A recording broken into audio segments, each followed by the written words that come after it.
Let us begin then. It is a great pleasure to introduce Anir Chowdhury, who is with the Cabinet Officer of the Government of Bangladesh with the Aspire to Innovate, A2I program. That's not the duration. Hello? Just Yeah. straight. You need to mute Yeah. everyone. Took care of it. Got it. So he's formulating a whole of society innovation ecosystem for Bangladesh and massive technology deployment. He spoke a few weeks ago, I guess now 2 months ago, to the DCD project and really provided some extraordinary insights into IT and entrepreneurship, but also the progress that Bangladesh is making and the analogies between Bangladesh and Estonia. So without further ado, Anir, let me turn it over to you. As always, we will run until about 12:30. And then those who can stay until 1 o'clock Eastern time, we'll leave the mic open. Thank you very much. Go ahead. Great. Thank you very much, Lynn. Really appreciate this. Can you hear me properly? Yes. Okay, great, wonderful. Let me share my screen.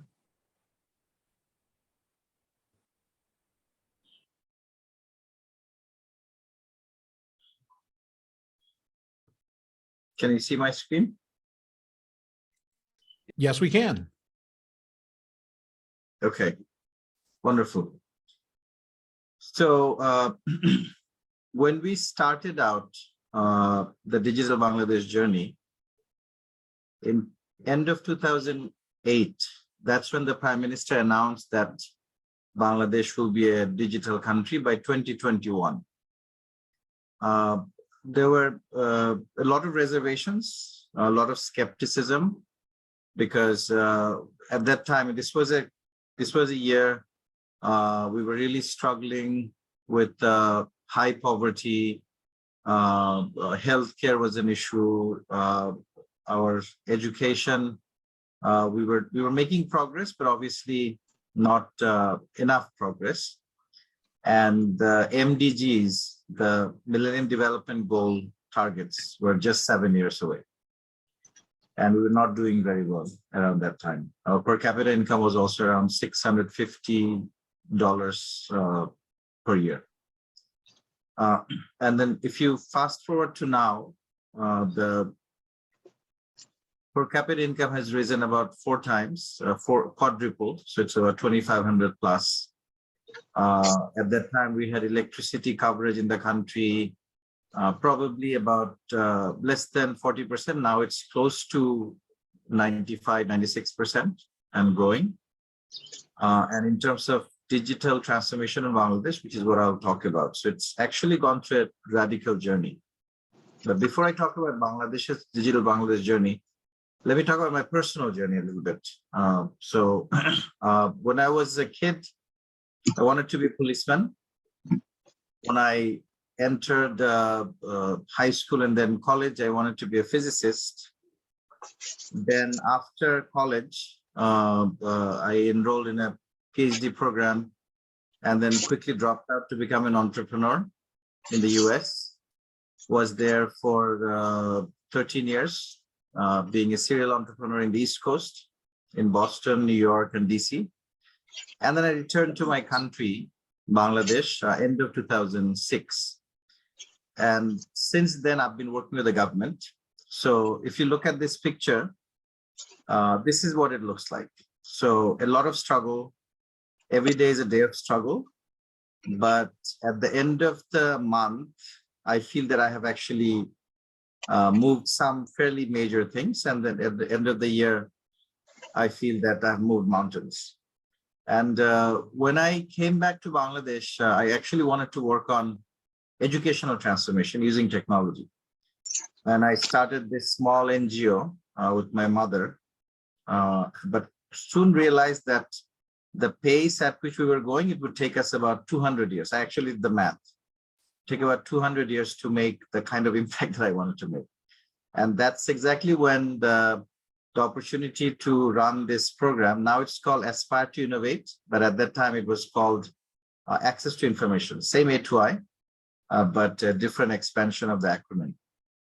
That actually allowed me to work from the Prime Minister's office with all the different ministries, all the different directorates, districts, sub-districts, and also the local government institutions across the country, 4,500 of them. So it was actually a fantastic opportunity to look at the entire government, see where government does not work well, where the government actually works well, what are the challenges, and use technology to solve some of those problems.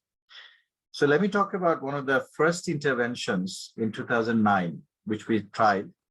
It was a story from the sugarcane industry. The sugarcane farmers used to get a purchase order from the sugar mills on a small piece of paper. And this is the process that has been or had been in operation since 1932, since the colonial times, since the British were ruling the subcontinent, Indian subcontinent. And sometimes this piece of paper would not reach on time. And the sugarcane farmers had only 3 days to actually get their canes to the sugar mills, nearest sugar mills. And often it would not reach them on time. Often the piece of paper would get lost or would get soaked in the rain. Or sometimes there was a lot of unholy collusion with the mill authorities, sugar mill authorities, so that the larger farmers would get their piece of paper ahead of time. And since sugarcane industry, the way it works is that you get paid by the weight of the sugarcane. If you don't bring it in the right time or bring it and then it's left outside in the sun, it actually dries up, and then you don't get the right price for it, fair price for it. So we decided to replace that small piece of paper with an SMS, with a text message. And we tried this in the first year with about 20,000 farmers, and in the next year scaled up to all 200,000 farmers. And we saw that all the farmers actually got their SMS on time. And this is a graph that you see at the bottom, the time, cost, and visit. So the time went from 10 days, and on average, it would take 10 days from the point of delivery to the point of receipt of the small piece of paper. That became 0 days, obviously, because SMS goes immediately. Cost went from 772 to 85, so almost 90% decrease. And number of visits. So sometimes they would come and check whether they got their whether the receipt was sent to them or not. So that went to 1 visit. The visit to bring the sugarcane. So there was no visit to check up whether they should bring their sugarcanes to the mills. So later on, we actually codified this time cost visit into a policy called TCV, time cost visit, and every service in the government across all the different ministries. We have about 2,500 services that are given to citizens or small businesses from the government. So all service delivery organizations, the ministries, the directorates, they started calculating the TCV before and after digitization. So the digitization effort became a race to reduce TCV. And that became a huge policy win for the new government.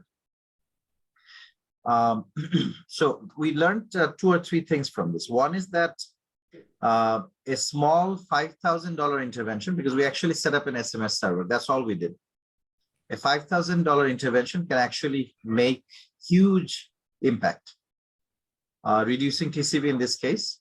Also, we found out that the sugar yield went up by 13% within a year, because often the sugar mills actually would run the crushing cycles, but the canes would not be there on time, but they would actually waste a lot of power and waste a lot of human resources time.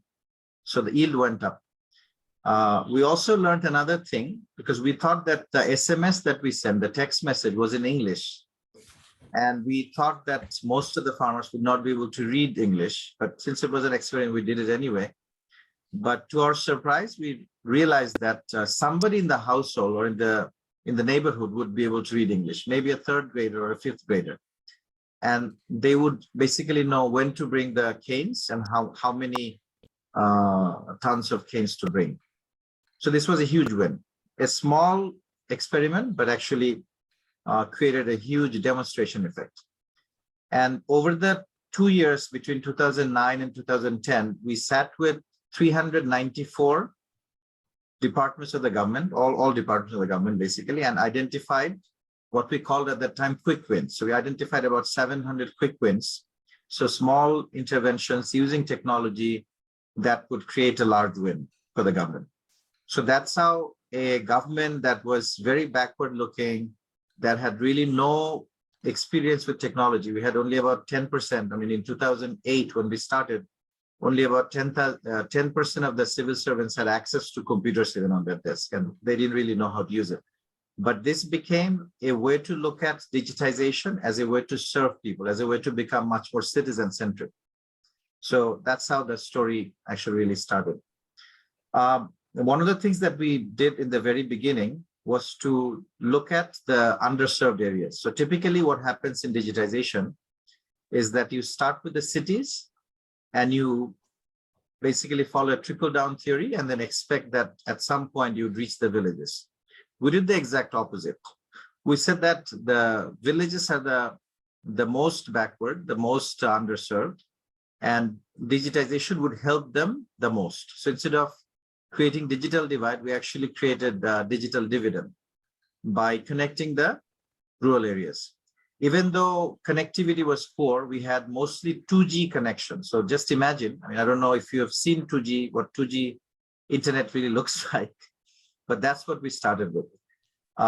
When we experimented with a few locations in the rural areas, we did three important things. First was we selected locations in the government offices. So local government offices that were in the remotest locations. So 4,500 of them at that time.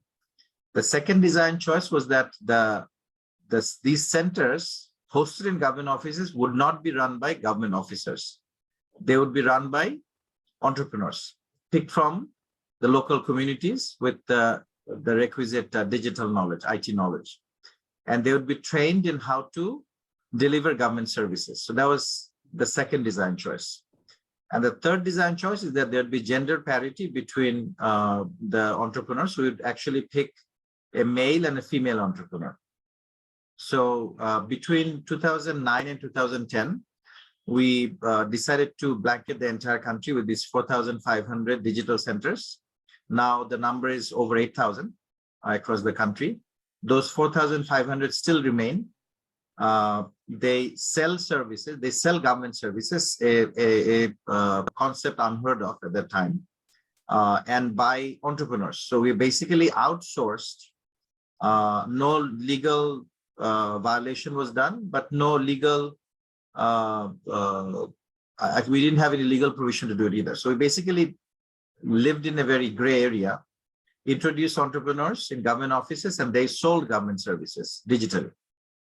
And in the back end, we actually started massively digitizing services. The ones that I talked about, those 700 quick wins, many of them became massive digital services over the years. And there are about 300 plus types of services right now.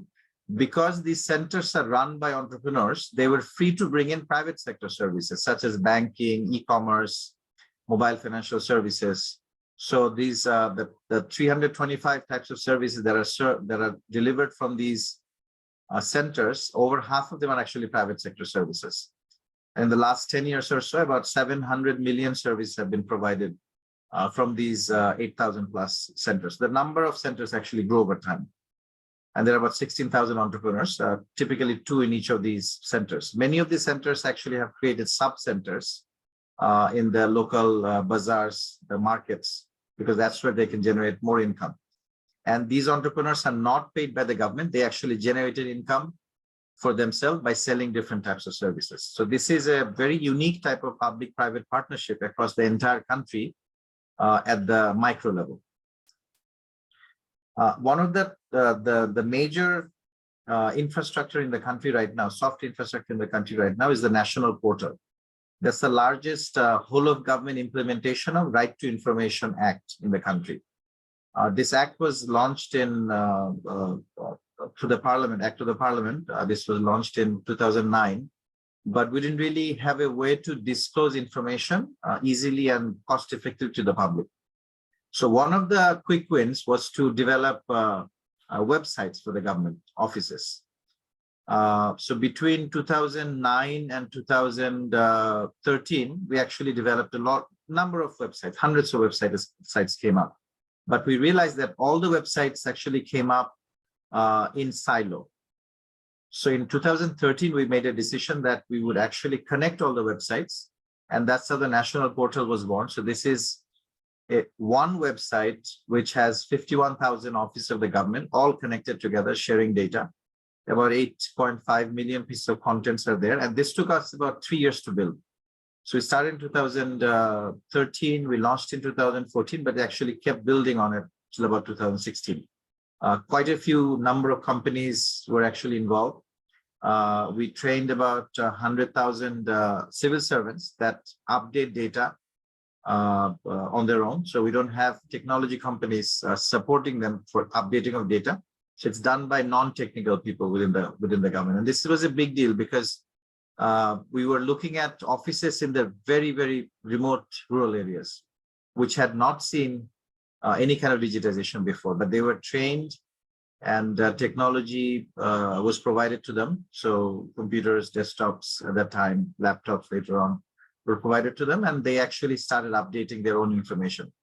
And there are about 400,000 daily visitors to this one website today, but connected to 51,000 offices, each with their own password. So it's one website, but then serving 51,000 offices of the government. During COVID, we actually realized that we needed to go back to older technologies as well because of the large number of people who are still not on the internet. So between 2008, when we started the Digital Bangladesh journey, we had about less than 1% of the people who were on the internet, compared to now, about 65% of the people who are on the internet. But still, you have the 35% who are not on the internet, and also the 65% who are not always on the internet. I mean, they are on the internet occasionally because they can't afford the data prices still. Even though the data is one of the cheapest in the world, it's still not cheap enough for the bottom 20% of the population. So we had launched in 2018 a national helpline called 333, which was a voice-based system to the national portal that I just talked about. So if they could not get onto the national portal on the internet, they would actually call 333, and there'd be human operators or IVR system that would help them with certain types of information. But this was repurposed during the COVID time period. So in the middle of 2020, around the May, June timeframe, this became the largest national telemedicine service. We had a call to action to thousands of doctors. About 4,500 doctors joined this telemedicine system.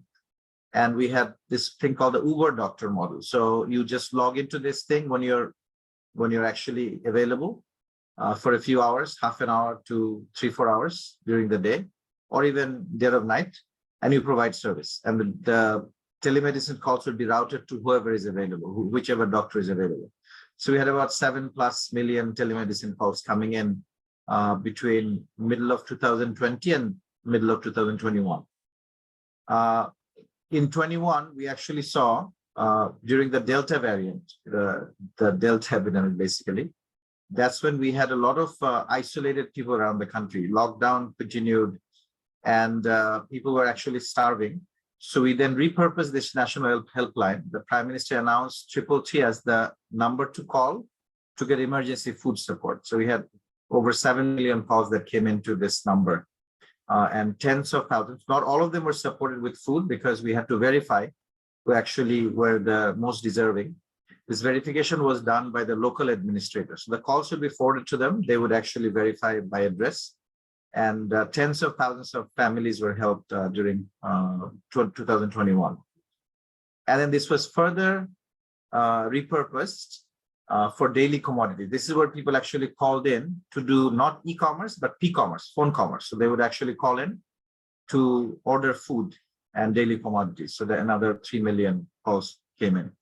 So 333, although in Western countries would not be seen as a digital means to getting services, but it became a digital lifeline for people in Bangladesh.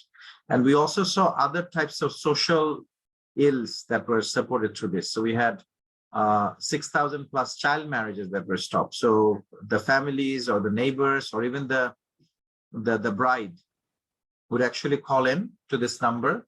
And again, this number would be routed to the local administrator, and they would show up within half an hour to an hour of the call getting received to stop the child marriage. So this actually became a multifaceted digital helpline.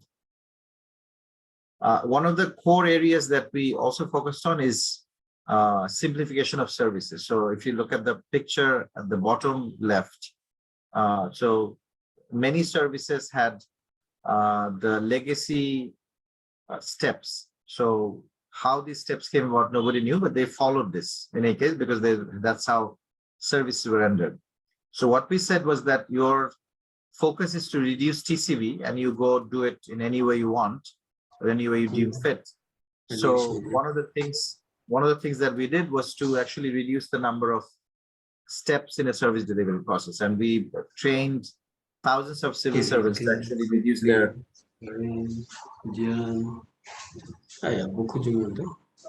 How much time do I have? Am I taking up too much time? No, you're fine. We just need to mute people. Sorry. Go ahead. Sorry. Yeah. Thank you, Madam. We actually have digitized so far about 1,800 services. 600 services have been simplified before digitization, covered about 43 ministries. This was a massive effort from the Prime Minister's office to develop capacity of civil servants across different ministries. So if you look at the result in terms of TCV reduction in the last 10, 11 years, so we've saved about 12 billion days, work days, about $16 billion for citizens, and about 7 billion visits have been eliminated by delivering about 4 billion services electronically as opposed to in an analog way before. So people would get their land records digitally by going to one of these digital centers without having to travel tens of kilometers to a faraway location in the city to get their land records. So hundreds of services, as I said, 1,800 services have been digitized so far. One of the things that we did was to develop empathy within our civil servants. Because what happens is they don't always understand the hassle and the challenges that poor citizens actually face. This is an example of a doctor in one of our southern districts who realized that about 2,000 of his constituencies, 2,000 families in his constituency don't come to his clinic. It's a government clinic in a sub-district. They don't come to his clinic because they don't get services. They're always pushed out. They're always at the end of the queue. They don't wear the right clothes, so the security guard won't let them in. So he created something called a VIP card, which is basically a paper card with a digital database to record all the family members' information and their medical records on that card and also in a database. And he also created a VIP line for them. So whenever these 2,000 families with their cards would show up in his clinic, they would get a separate line, which is called the VIP line, and they would get treated the first. So he actually broke a number of rules. The empathy training was about breaking rules, breaking norms. That meant that the citizens would be served better. So the empathy training became very popular. We trained about 6,000 or so civil servants across multitudes of ministries, health, education, social safety nets, disaster management, land, and they came up with their own interventions, own innovations. Probably 2,000 innovations came out of this training we did for a few years. Half of them digital, half of them completely analog. We actually made good use of social media, particularly Facebook, now Meta. We asked every district and sub-district administration to have a citizen-facing Facebook page where they could complain against the government, do grievances. So this became the largest grievance redress mechanism within the government. And we saw government letters which never had anything more than just plain text, formal text, picking up pictures from the Facebook, pictures of broken roads or trash being stored in the wrong place and stuff like that, street lights not working. So they would actually, this is pre-app. So this is, I'm talking about 2014-15 timeframe where we did not have a lot of smartphones and a lot of apps. So now a lot of these things are done through the apps. But at that time, we actually saw Facebook gaining popularity and pictures taken from Facebook into government letters for grievance redress. We started working with the Supreme Court in 2014-15 to digitize the judiciary process, but that failed. So the Supreme Court did not want to go through that. We spent about 2 years and we gave up. It was during the COVID crisis in 2020 when all the courts were closed and we had our already overcrowded prisons. Without bail petitions, more people were coming in, but we could not let them out without bail. So bail hearing became the driver, or overcrowding became the driver, overcrowding in prisons became the driver for court digitization. So we started with within about 12 days, we repurposed some of our older systems to create something called My Court. So it has a video conferencing for virtual hearing and also script for court decisions. So we actually used one of our older systems, repurposed it within 12 days, and courts were in session virtually. So we trained thousands of lawyers. Now there is a $250 million project to digitize 2,000 courts across the entire country based on what we learned, because we were able to reduce overcrowding in prisons by about 11% in 2 months using this virtual court system. We're working with Google right now to improve disaster management, specifically flood forecasting. So the data from our water development board, the last 10 years of data, we actually shared with Google. Google used its AI engine to do better flood forecasting. Now we are actually looking at flash floods and also potentially cyclone prediction, which is much, much harder to do. But hopefully using artificial intelligence, we can actually improve our cyclone and flood predictions over time. Inclusivity has been one of the core components of what we do, or core facets of what we do for persons with disabilities. So everything that we build, the e-learning platform that has about 1.5 million people on it now, the national portal that I talked about, which is, I guess, visited by about 400,000 people every day. So everything is becoming disability focused. So it's one of the core beliefs that we have is that persons with disability need to have the same type of access. Maylene asked me last time, or actually Vinsurf actually asked me what e-Estonia looks like compared with Digital Bangladesh. Obviously, we are far, far behind, but our ambitions are similar. So we did a quick comparison of identity, cybersecurity, interoperability services, the X-Road architecture that Estonia has. We have built something similar called Bangladesh National Digital Architecture.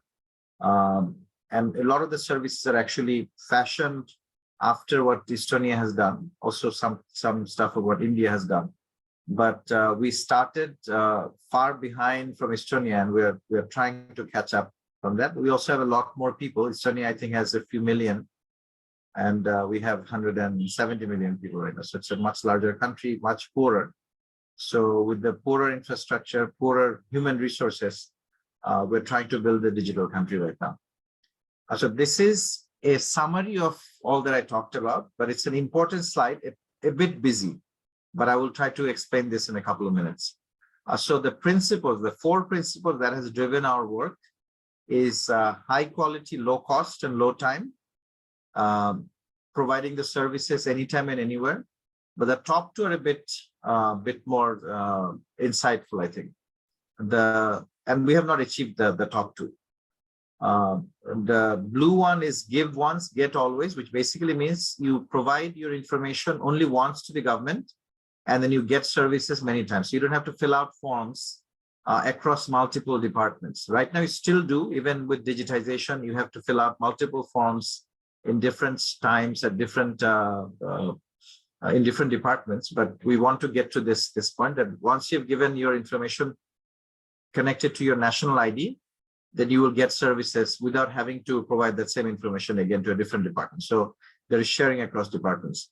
And then in the right top, get without asking basically means that proactively you'll get services without asking for it. For instance, when a baby is born, you actually get the birth registration automatically from a different department because they have different, the health department takes care of the delivery, but the local government department takes care of registering birth and generating the birth certificate. So we have not achieved that. We just started connecting the two so that at one point you'll actually get services without asking for them. Focus on universal accessibility. So direct access with the mobile first strategy and internet, but also assistive access. I talked about the two different assistive mechanisms. So basically you're not digital, you don't have the right skills for digital, you don't have the right capacity, you don't have the right maybe income to actually get online or get on a smartphone, but you go to one of these 8,000 digital centers, or you make a call. You don't have a smartphone, but you can make a call to the 333 helpline and ask for services. Capacity of the service providers. One of the things that we tried with our innovation fund, which I didn't really talk about. So we have a fund, any civil servant can apply to that fund to try out a new experiment. So this purpose, autonomy, mastery is a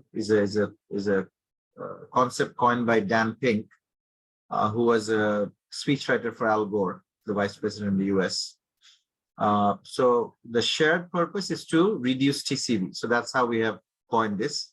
Autonomy is to give the civil servant some money, some training, and then let them try something unique, something breakthrough. And mastery is a lot of training, a lot of tools that we have given to them to try out new things. TCV became the mantra as the measurement tool. We have done a lot of design thinking, so citizen-centric thinking, service part simplification I talked about.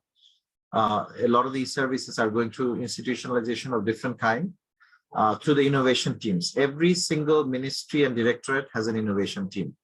A team of senior civil servant with a support team of 5 to 7 people who work on innovations across that specific agency, and they work together in collaboration through interoperable systems.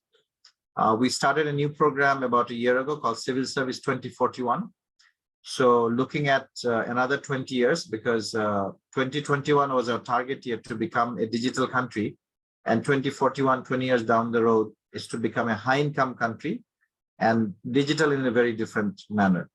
So we are developing capacity of our junior and mid-level civil servants to hit that target. And also we've gone through a lot of local IT industry development because we felt that being dependent on foreign companies was not the right way to go. So most of our e-service systems have been built by local companies, which we have groomed. We have 2 different types of digitization techniques. One is the rapid digitization using the MyGov system aggregator or service aggregator. So this brings in very quickly, within a matter of weeks, the services of a particular ministry into digitization. So we could actually do about 50 services per month through that. And there is the customer digitization, which is where larger systems have to be built with workflow engines and backend large databases and system integration. So that's 50 services a year. So that's another thing we call the Digital Service Design Lab. So we hold these labs, which are 1 week long labs where we do a lot of analysis and do the procurement documents and all of that. It's the Innovation Fund I talked about. So it's a fund where we could grant about $30,000 per project. And we've done about hundreds of them over the last few years. Recently, increasingly, we're using artificial intelligence and big data analytics in a lot of our systems. And we're exploring blockchain. We have not launched in a big way. We have a few pilots for university certificates, and for land records for blockchain. A lot of the foundation Legos that I talked about that are allowing us to create new innovations very quickly. So citizens profile with digital ID, workflow engines. My Locker is a document management system for citizens where they can actually keep their digital documents and then take them across systems. Many fintech companies actually have grown during this time. You've probably heard of bKash, which is the fastest growing fintech company in the world right now, P2P payments. And recently they've done loans and other types of financial products, data sharing and privacy, digital registries across different ministries.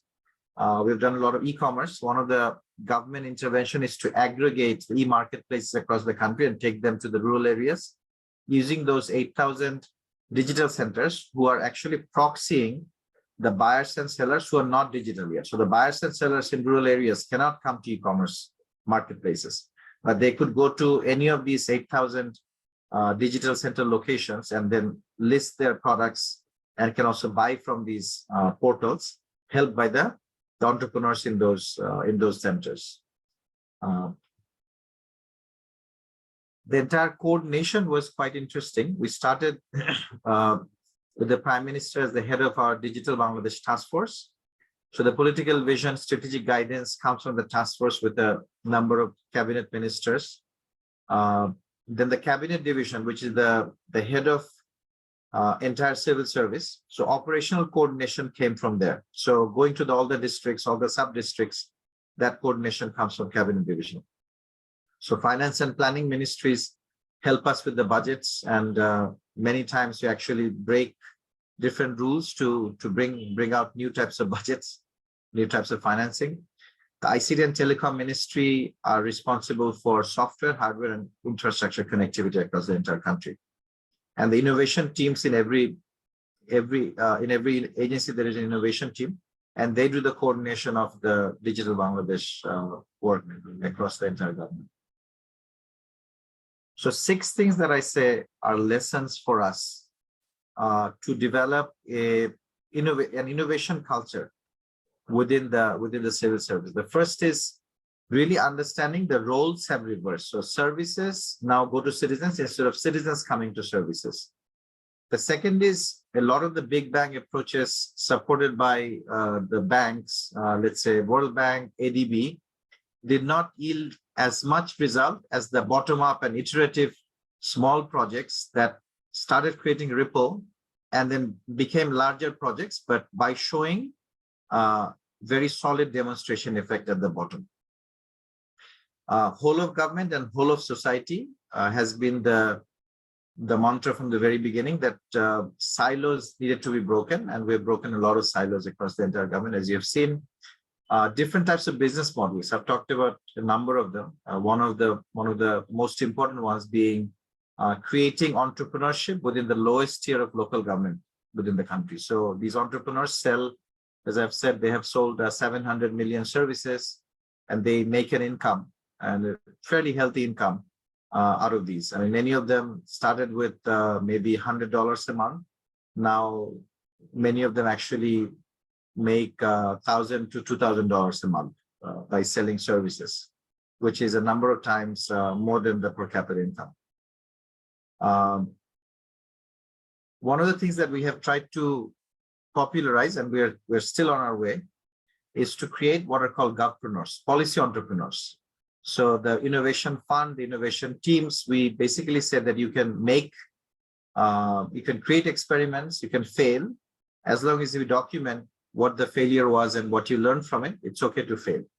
So that created autonomy, and that also created healthy competition within the government. So we have lots of dashboards across the government which are used to provide recognition by the Prime Minister at the end of the year. So there is innovation awards, a public service award that we introduced a few years ago. So those are incentives for the different civil servants.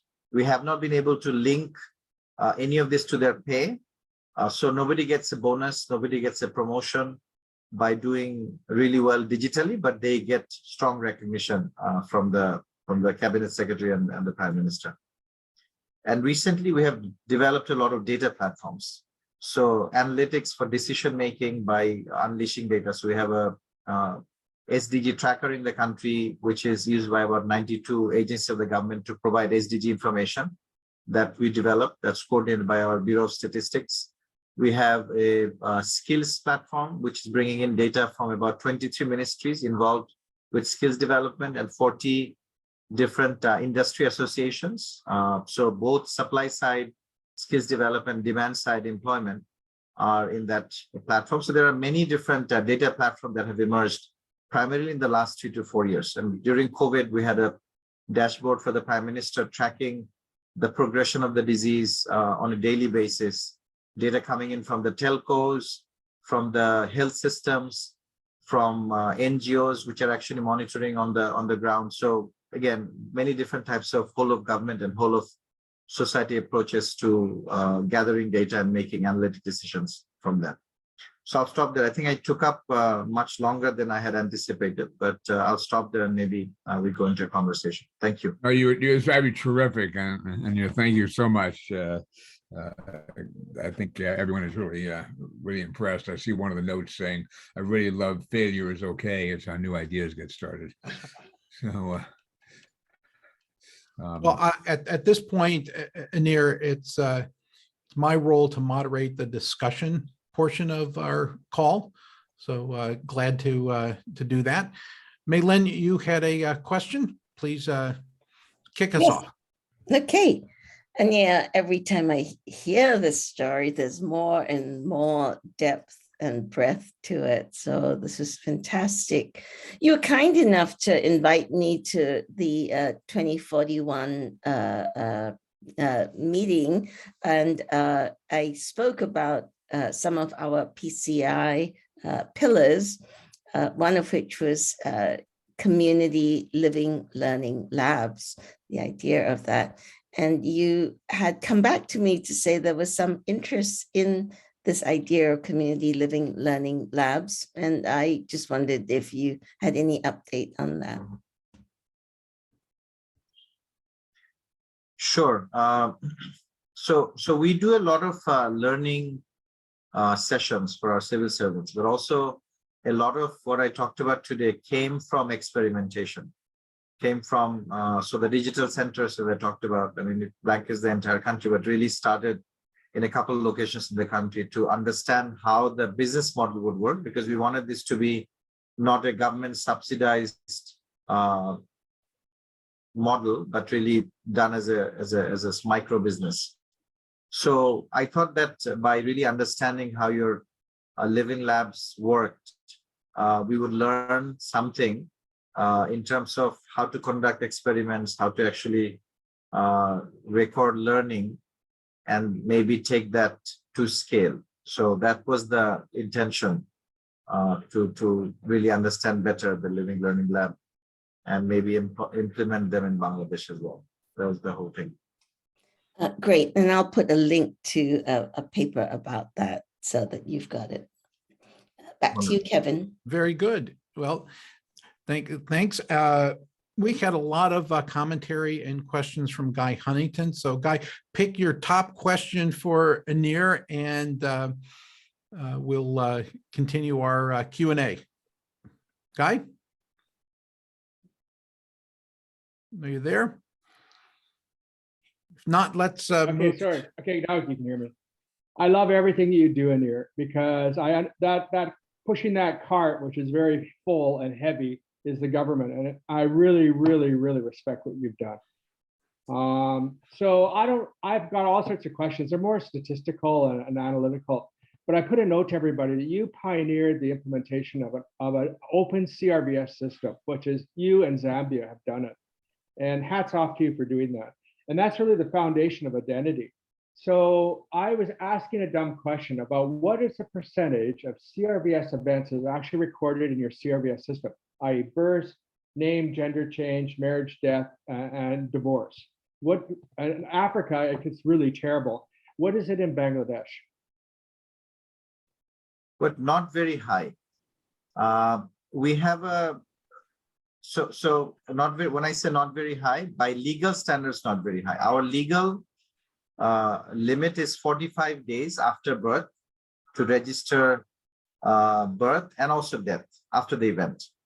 So when we started out in 2008 or 9, this was less than 3%. So now it has gone to the 45 days limit, actually gone to about 20% plus. It goes to about 80% during primary school enrollment, because you need a birth certificate to actually enroll your child. So it actually goes over 80%. But a few years ago, with the support of Vital Strategies and Bloomberg, and we talked about this, I think, before, Guy, is that we ran an experiment in one of our sub-districts, whereas we said the health workers who actually go from door to door would pick up their information during the visits for immunization and would actually send that information to the local registrars, which are part of a different ministry. So we had the cabinet secretary, who's the head of civil service, facilitate a collaboration between the health ministry and the local government ministry. And this was facilitated as a information transfer digitally from one department to another. So that showed that within 2 years, the civil registration went from 1.8% in that locality to about 90%, because now you're capturing all information. So this is a process that we're now scaling up across the entire country. Again, Vital Strategies is still helping us for another year, I think. So by the end of 2024, I think, which is our target, to become 100% compliant with our own law, 45 days, because we will actually enact this. And because we have immunization, child immunization coverage of close to 100%, about 99% in the country. So if we can capture the information, send it to the local registrar, we'll have that. And on the open CRBS thing, so this was again an experiment with Plan International. You know that Plan International actually came with the idea of open CRBS. And I supported it from the cabinet division as the first country to implement this. And we're also exploring how to scale that up across the entire country. Thank you for pointing that out. I appreciate it. I have a follow-on question, if it's okay. Can I ask another question, Kevin? Yeah, and then we'll go to the next person. Okay, I'll shut up. So, what is the percentage? When does a person gain their national ID? Is it from their birth, or what is the process for gaining a national ID? The national ID currently is for adults, so for people who are above the age of 18. So it came out of our voter registration process. That became the national ID. The voter registration was done in 2007-8, became national ID. But what we're now doing is to link national ID with birth registration. So the way we have designed the new system is that you get your national ID at birth, which is not biometrically verified. Our national ID is biometrically verified. You get the number at birth as your birth registration number, but from the same agency that issues your national ID. And then you collect the biometric at a certain time, possibly through school registration or maybe later. So we are exploring with different biometrics. Obviously, the one with national ID right now is 10 fingerprints and iris.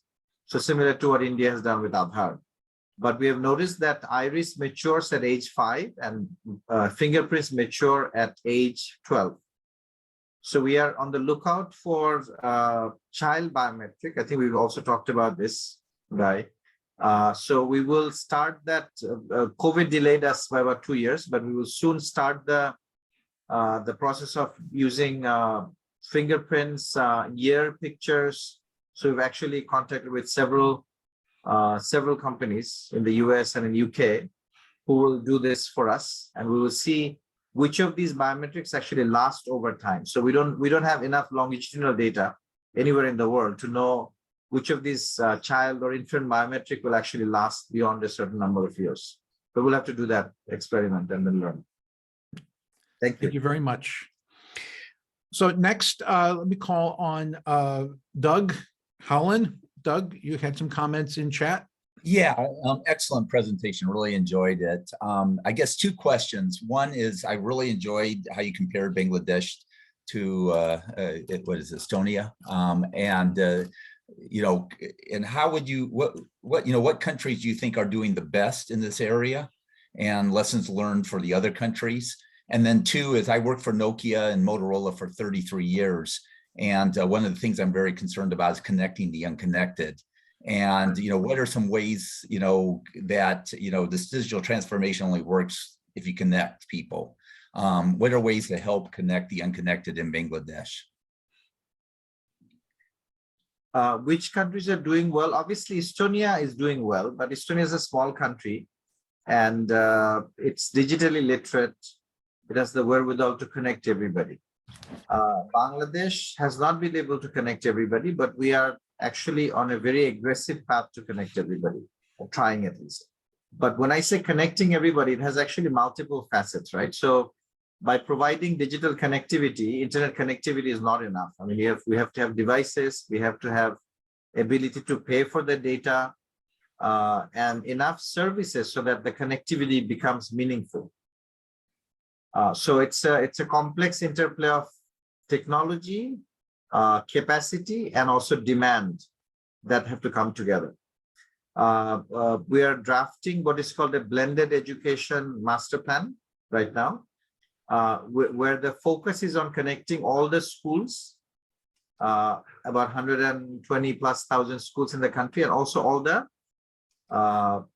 the learners, all the students actually, which is about 45 million students in the country. So once we're able to do that, the target is to connect all the schools in the next 4 years by 2025, because we have not been able to connect a lot of the schools. They have connectivity, they have 4G connectivity, but what I'm talking about is fiber connectivity. So fiber connectivity to all the schools.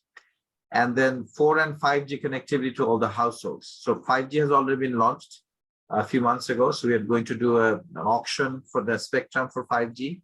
So that will bring up bandwidth much better. The capacity development, device access also has to be done.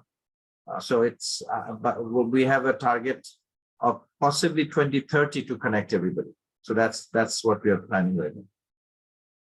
Thank you. Very, very good. Excellent. Ian Chabe. I'm sure I just mangled your last name. No problem. Elon Chabai. Okay. Thank you for the opportunity. And thank you very much, Amir. It was a marvelous and fascinating presentation. Really very impressive.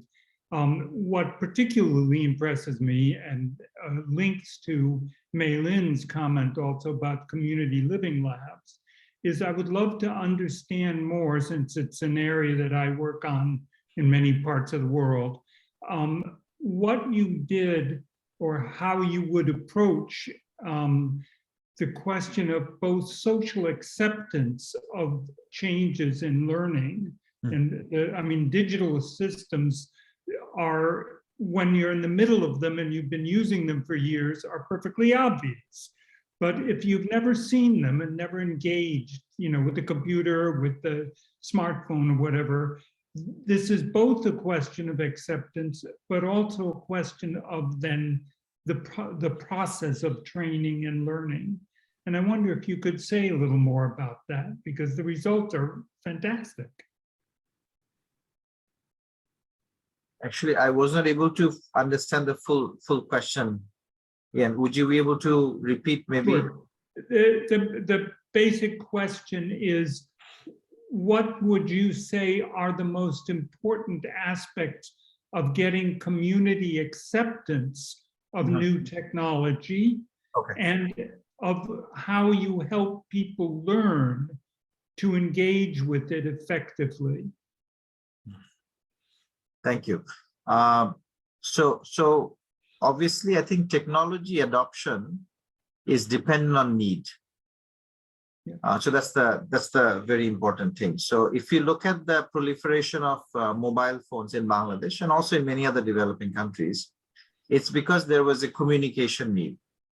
And later on, that translated into need for even financial services, because Bangladesh is the fastest growing mobile financial services in the world. Originally, it started with USSD.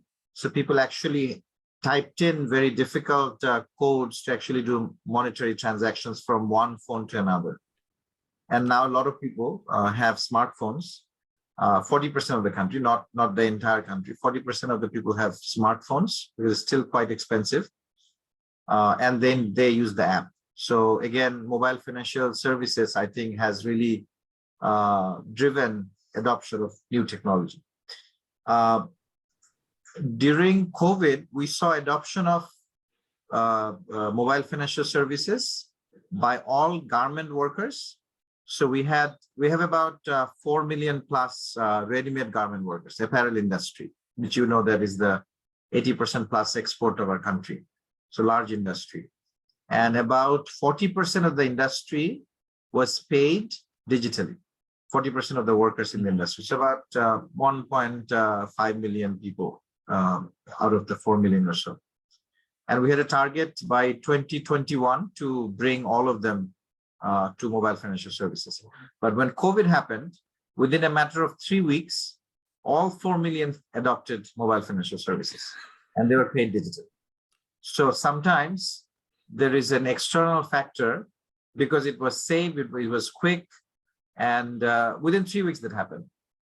We also had policy support. So without that policy support, we would not have been able to open up so many accounts in bulk. So we had just passed something from our central bank called EKYC, Electronic Know Your Customer. So to answer your question, it's a combination of demand, government support at the highest level, in this case, the Prime Minister, massive movement and adoption by the service providers, and also sometimes external factors like COVID and floods often where adoption happens because that's the new need that has happened. We also did our entire digitization of the social safety nets during COVID, which had a longer roadmap, but COVID made it happen within a matter of months. All social safety net payments happened electronically. That's quite a testament to that COVID gave you a gift, right? So we are that's what I call it. Very good. We're at the end of the full hour. We talked about that we have an overtime half hour coming up, but for those of you who are only joining us for the full hour, thank you for being with us. Anir, thank you very much for your presentation and your comments. Maylin and any comments that you want to make before we move on to the next section? No, this has been really just inspiring and terrific. I think of lots and lots of things we'd like to do with George Mason and our Center for State Communities with this, and we'll be in touch some more. Thank you. Great. I just want to say thank you, Anir, for all you're doing and for who you are. Mm-hmm. Thank you very much, Maylin, for inviting me today. It was a very, very good conversation. We learned a lot, and thank you for the insightful questions. All right. And can you stay with us during the rest of the open mic? Is that right? Yeah. We're going into our half hour extended. It's kind of our overtime, Anir. So if you can stay with us, we had some comments from Coco Morindi. Coco, thoughts? Hello. Hi, Coco. Can you hear me? You. Yes, we can hear you. Oh, thank you so much. Thank you so much. So I'm very happy to participate in these conversations, especially for the wonderful to hear and to see the wonderful presentation from Mr. Anir Chowdhury. So this is come directly right to the need of my country right now in the Democratic Republic of the Congo. And I think all things I'm seeing presented in these presentations are really directly the solution for my countries. Actually, in Congo, we have some problem of adopting technology solutions. And I think that in the next coming years, step by step, things will change really. I especially the thing I see here, what I'm thanking for so much, Mr. Anil, is to put up to put up and running the open CRVS solutions. And this is very, very important, especially for my country as well, as not working on the same project, but it's come really to the need we have in our countries. Because always we have the problem of to know how much are Congolese in even the capital city of Kinshasa, how many we are, and seeing all the solutions. Actually, we just finished the meeting right now of how to digitalize our education structures. I thank very much, Mr. Anir, because your presentations is just coming to give me a push up, to push me to see how I have to realize things in my country. Thank you so much, Mr. Kevin, to give me this opportunity. Thank you so much, Mr. Maylin Fung, and everybody in the sessions. Thank you. Do you have a question for Anir in addition to your praise for his presentation? For me, really, actually, as you know that I'm really techie guys. I do understand all the solutions, how to build them. And the things I can do, I can ask to Mr. Anir if I can get some advice in the future, if I can get his contact so that I can keep in the future contacting him for some advisement. Okay. Very good. Thank you so much. Maylin is asking if you would be willing to share your Presentation. the charts, the presentation that you gave today. Is that possible? Absolutely. Absolutely. I'll do that. Absolutely. Thank you so much for that. Okay, that's great. Okay, are there other questions? I see some positive feedback. Karen, you said that this was an amazing session. Anything you want to ask or comment directly about what you just heard?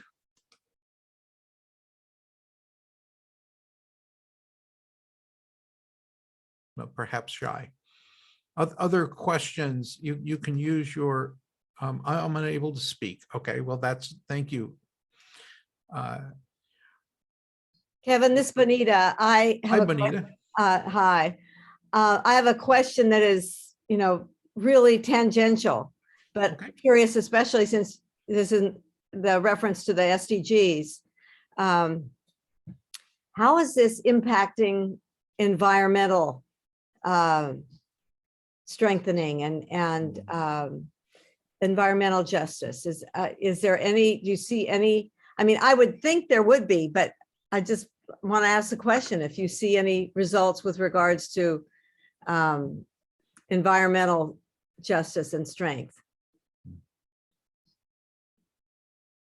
Well, our digitization effort, I mean, we try to be as environmentally conscious as possible. Obviously, it's increasing the carbon footprint in the country as we digitize more and more, set up large data centers within the country. But at the same time, what we noticed during COVID is that digitization has helped significantly minimize travel and also significantly minimize use of paper.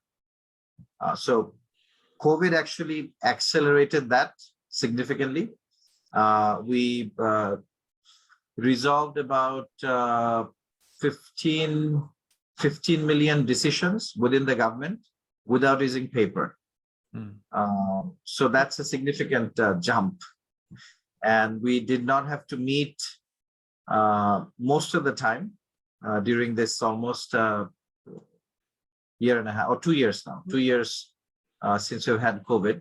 A lot of meetings are even now taking place over video conferencing. We don't travel like we used to because people got used to it. So the culture of video conference meetings has continued, so which is a good thing to see, especially when you have multiple organizations coming together from different locations, sometimes even from the field. spending 5 hours, 6 hours in the car or train to the capital city for meetings. Now we hold the cabinet secretary, for instance, who's the head of civil service and has responsibility for all the field offices, holds meetings on a day's notice without having anybody to travel. So in terms of, I don't think we've done the comparison of how much environmental savings we've had versus how much new carbon that we're emitting. So my gut feel is that we're probably reducing carbon emission by digitizing than actually emitting new carbon. That's my gut feel, but I have not done the calculation in the country. I wouldn't expect you to have really studied it, but I thought you would also have some insight, and I was very interested. Thank you very much. Thank you. May I That's just really- make a comment Yes. on that? Mhm. Sorry, I didn't mean to cut you off, Anita. That's okay. Just a quick comment, because the issue of sustainability is really where my focus is. And one of the interesting things that we see in a number of cases is that, and this relates to the education and the community living labs, is that the process of digitizing and making information and examples that transfer effectively, meaning that people can identify with them in different locations, has actually a fairly significant impact, not universally, but certainly among some people, to say, oh, we could do that too. Basically, what you're doing with the whole digitalization is fantastic, because it gives this example, as the person from Democratic Republic just indicated, but also I think in many other instances that we, in the long run, gain from that in ways we don't yet know how to document, but I think that is worth considering. Thanks. Thank you. Thank you for that. That's good commentary. Lynn, you had a question. My question was basically, what are the biggest challenges you face going forward as you move to 2041? What do you see as the biggest potential roadblock you'll have to overcome?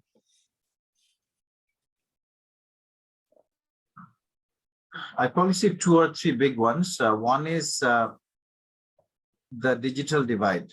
So essentially, connectivity is still expensive. We still don't have the right digital skills. We still have to do the intermediaries like the digital centers. So what mix will actually work for our 170 million people in the country, making sure that we don't leave anybody behind. So leaving no one behind motto of our 2030 agenda. So that's one of the biggest challenges. So what mix and what mix of technologies, what mix of physical and digital blend actually will make us get there. So that's one big challenge. Second big challenge, as we digitize more and more of the services within the government and mature them towards even further digitization, and as we simplify service delivery, there is a lot of fear and doubt still within the government about what this means for them. What does it mean for their future in civil service? What does it mean for the government's future? As a lot of our services are actually embracing artificial intelligence, a lot of decisions are getting done within systems without human intervention. So what does it mean for them? So there is that fear setting in right now. And the third important challenge that I see is the vested interest groups. For instance, land generates 70% of the country's litigation, land-related litigation. So that feeds the lawyers, that feeds our court system. So now that we have digitized a lot of the land records, and these are available online very transparently, soon to be on blockchain, what happens to all the illegal money that was generated by the vested interest groups that have a lot of relationship with land? So that's just one, right? So there are many other unholy collusion within the country that would be broken by digitization. So those are some of the big challenges that we are dealing with right now as we go forward. So if I could follow up for a minute on the rural, and this is a question about spectrum. about being able to actually, rather than running fiber and things like that, being able to get the right broadband to the farmers or to whoever. Are you doing this primarily with cell phones? Are you doing it with microwave, or how do you see, for example, the impact of something like Starlink on your ability to communicate across the all parts of society? Over. So 93% of the people who use internet are still on mobile phones. So mobile internet is the predominant access to the internet right now. So 93%. And that's 4G and 3G. 5G was just launched in December by the small operator. The other 3 operators are still going to do the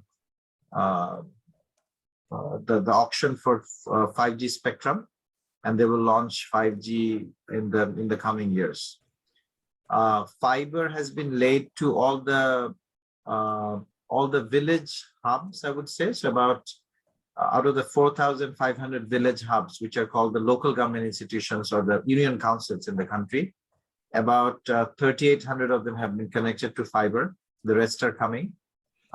We have about 60 or so village hub locations that are connected through satellite. Right now, we launched our own satellite about 4 years ago, 3.5 years ago. So that communication satellite connects the remotest parts of the country.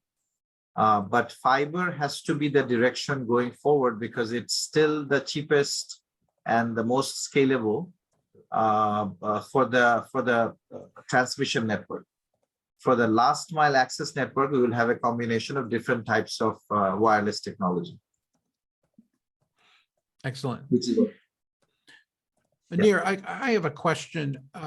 You've certainly sparked a lot of positive feedback on what you've accomplished, right? As if you were running a software company, and in a way you are, the coders, best practice would be you'd be putting a lot of your notes and everything into a GitHub-like environment, right? So that you know what you've done, so that you can use it in the future and correct it. Do you have the ability to provide kind of a cookbook for other organizations and or governments, right? As a result of the work that you've already done? Have you documented in a way that it could be that accessible? We have done quite a bit of documentation, but not the way you are actually phrasing it. We have a lot of studies, human stories of transformation, a lot of communication materials, but the cookbook does not exist. I attempted to write the cookbook last year. Okay, good. So it became manuscripts for 2 books, which I have not published yet. So I'm still going through them. It will probably take me a few more months. But I still won't call it a cookbook because every concept is different. Every context is different. So, I mean, a recipe, if you have the right ingredients, you can replicate the dish. You can replicate, but I don't think you can replicate where human behavior is involved. So the complex interplay of human behavior, the fear and doubt that I talked about, and the organizational walls and the silos and the organizational politics. I won't even go into the national politics. I'm going to talk about just the organizational politics. Is so context dependent that I had to, in the last 14 years of doing this, I had to continuously change strategy. Because you have to find the right champions, build the right coalition, and then the coalition would break if the person gets transferred or retire or move up in the ladder. So you keep seeing shift in adoption within the organization. So very person dependent. So I wouldn't call it a system. I think it's really, if you look at Kotter's 8 principles for change management, so we used a lot of that. We used a lot of technology interventions. We used a lot of recognition. We provided autonomy to experiment. We tried to link this with performance and higher pay often, but that we have not achieved yet. But people do get recognized for good digital services by the Prime Minister, because this is her agenda. Her ICT advisor also helps us on multiple occasions. So creating prestige, creating recognition has worked for us. Also developing a lot of capacity to think differently, I would say. So the empathy training really has helped. So it's a combination of things. So I think it's what I would say. It's a series of lessons and insights, and also documentation of the context. So to apply this to a different context, let's say in DRC, where Coco is from, we would actually have to study DRC. So A2I has developed a South-South network. So we actually launched this with the UN Office for South-South Cooperation. About 40 countries are part of this right now. So we do share lessons, and we have replicated many of Bangladesh's successes to a number of countries. But those are specific interventions. As a system, I don't think you can replicate this. It really has to be customized and really thought through in the context. But you do need a unit like A2I, I think, which will continuously, I think, regenerate and find the right people within the government to work with. Well, I think that's very well stated, that you're getting a lot of resonance in the group here for the relevance of what you did, but you're reinforcing the fact that it has to appear in the right context, cultural, economic, and otherwise. So that's 100%. So we're coming up to the top of the hour. This is your last opportunity to ask Anir a question. Anyone want to raise their hand? Doug, you raised your hand. Yeah. So did So, again, Elon. So Doug and then Elon. Yeah. So again, great talk. I did post in the link some of the statistics about saving from greenhouse gas from travel. Bottom line is you use about a kiloton of greenhouse gas when you travel to a conference. The average person in the world uses 4 tons per year. So, do 4 trips and you're equal the average person. So something to consider when you're thinking about travel. And actually what we're doing right now, an hour on Zoom, is equal to driving in a car for 50 meters. And if you're going to travel for 50 meters, might as well walk. So it's healthier for you and for the environment. So I guess my question to you is there an organization, like I was on a conference from the Innovation Ministry at Ukraine, head of innovation and digitalization. Is there a group like through the UN or other organizations that look at, and going back to kind of Kevin's question of best practices, where you get together with your counterparts around the world and look at best practices? And I guess going back to my country, if you said, hey, this country, does the best, and I realize each country has their own special challenges, but which country would you say, hey, let's look at that country as a good model, especially in the developing world? Thanks, Doug. Anir? I think India has done quite well, especially triggered by Aadhaar. I think before Aadhaar, because I've been studying India for 20 years, before Aadhaar came along, it was state efforts, unconnected, although there were mission mode projects that the Indian government talked about, but Aadhaar really brought people together. It was an ID project, but because of India Stack, which is you have different registries coming together, different interoperable platforms coming together, we saw a massive implementation in India. So studying Aadhaar and studying India Stack, I think, is useful. Malaysia has done some good work that can be cited and studied.